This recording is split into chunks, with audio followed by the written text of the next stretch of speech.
This part, no. Wow, this is very important. The beginning, Tzigane, always practice with metronome before you do anything. Yeah. Because what? Because we know exactly the subdivision and where the eighth notes are, right? Mm-hmm. Because sometimes you don't wait. You just go, but you see, because you need to know the rules before you break them. Mm-hmm. If I were you, are you going to perform this soon? Yes. Probably.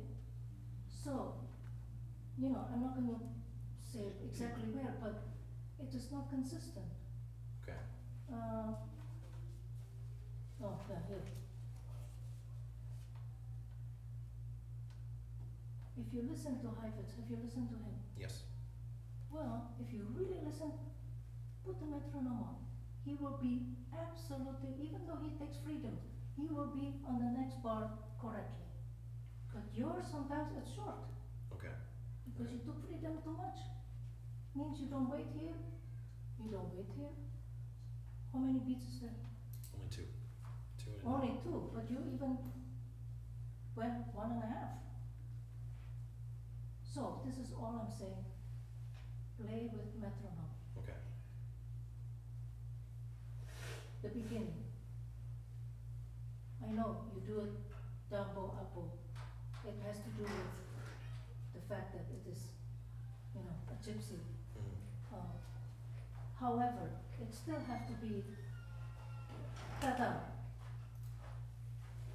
2, 3, 4, ta-ra-ra. You don't wait. Okay. You don't wait.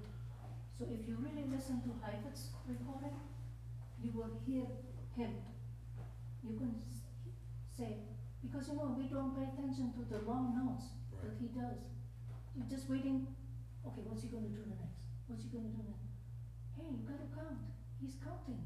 He's counting. He's respecting the music. Yeah?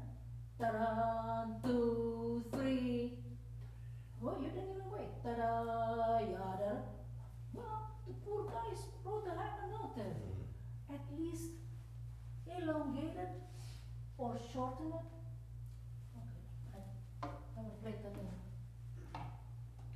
I just wanted to give you an example about the length of notes. Sergio, you know what I mean?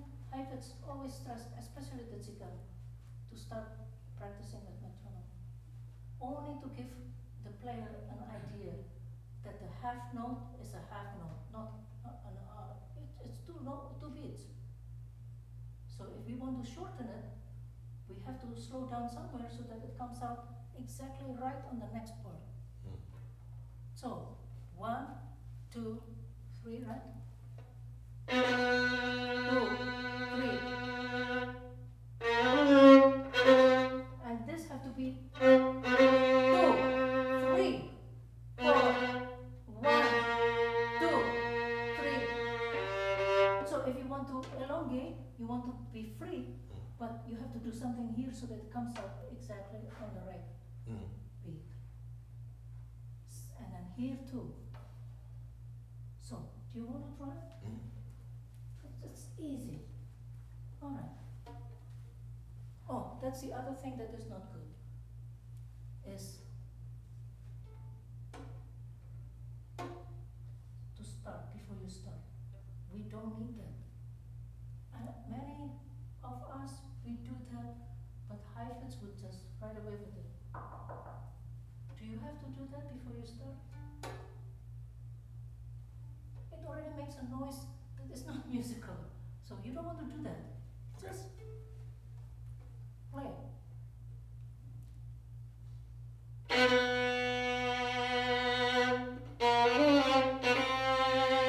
It's too short. 1, 2, 3, 4. Do it again. 1, 2,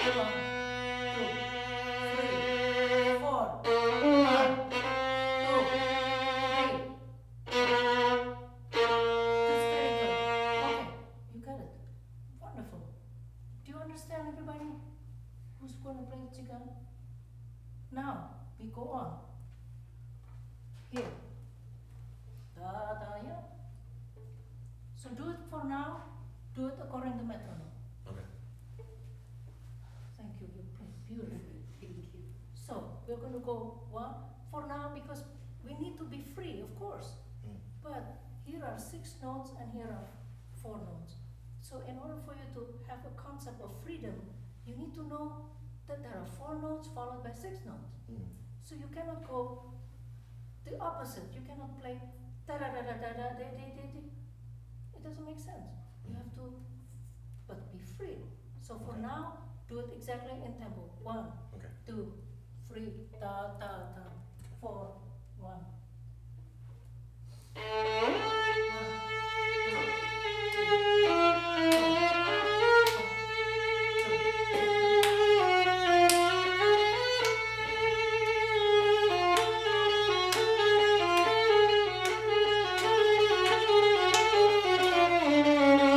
Okay. So when you go into the FIVO, as you're getting faster, use a little bit less bow, because if you're not, then the volume, see, we have to try to produce a variety of sound. Mm-hmm. If it is always the same, playing this passage, it's very boring, then it's not musical.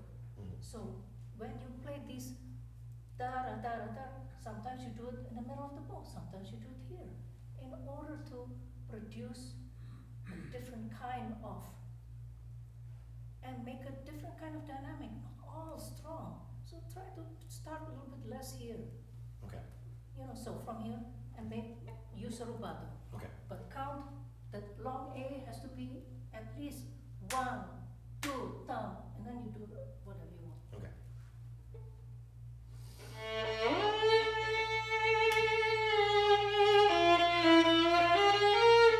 So see that you can move it a little bit, and if you want to move here a little bit, you need to wait here longer.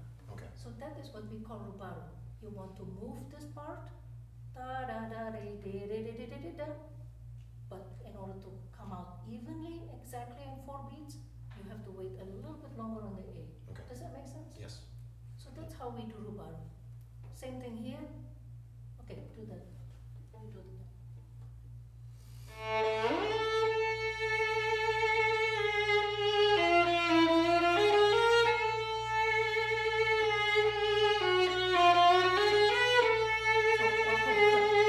So try. This is just to try. When you play here in the middle of the bow, try to do this a little bit toward the tip. Okay. To make so that you can have a little bit of a volume. Da da da da da da da. Okay. Right now it's all the same volume. It's very boring. Okay.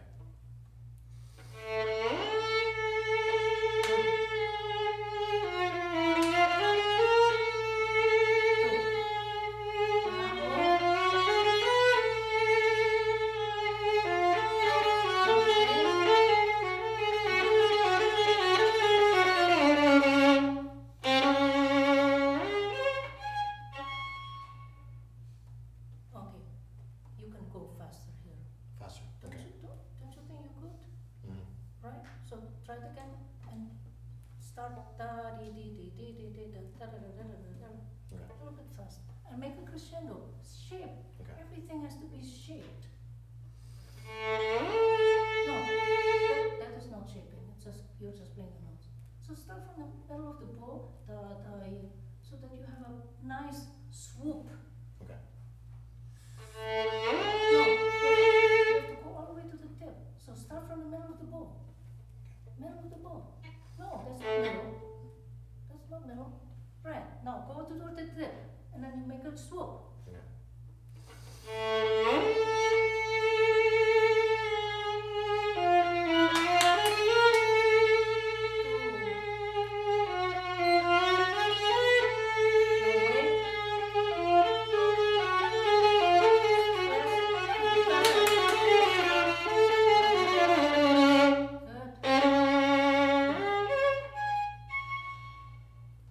So that one, well, how do you count that? 1, 2, da da da. Ba. Right. Yeah. But how do you shape it? Because you're making a crescendo instead of doing one. Mm. You know, start a little bit louder. Da. Louder. No, I mean louder on the triplet. Mm. Okay.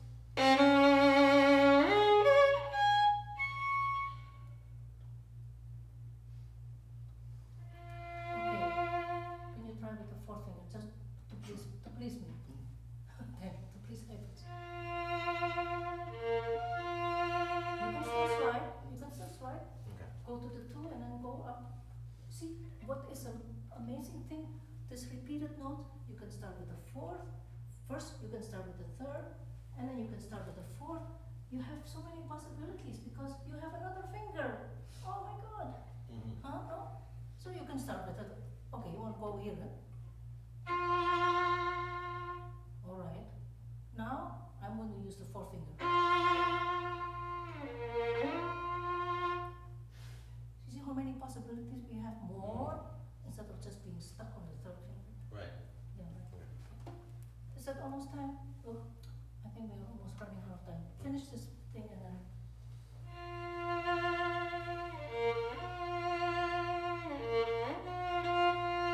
Yeah, you can do it. So you don't have to go. Okay. You don't have to do that always.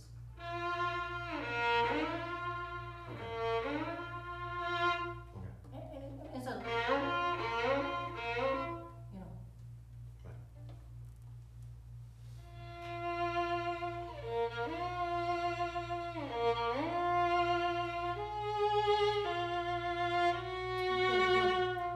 So how many times are you doing that?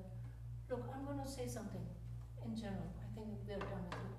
When you have a repeated note, a repeated phrase, this is kind of like a small tiny phrase, 3 times. You have to do something. You cannot do the same way. So you either start less, besides it's just piano, and then make a little bit less, make it a little bit more, because we're going to go to the A flat. Yours is a little bit from where I stand, a little bit too much of the same. So start a little bit less, more, a little bit more, and a little bit more. Less. More. That's the high chord, right? That's better. Okay, thank you. Sergio, anything? Am I saying something wrong?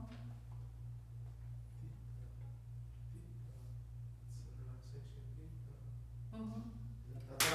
I know that, yeah. So I was Why just. is doing this? I have no idea. Because it was not, always was against it. I don't know why, but a video, YouTube is more powerful than what the teacher says. I know that, and he doesn't even do that. Yeah, it is just too abrupt. You know, it's an ending of a phrase.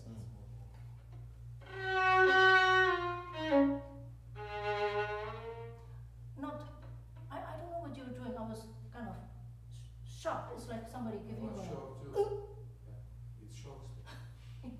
It's like an electric shock. electric shock. Exactly. It was like, do it again.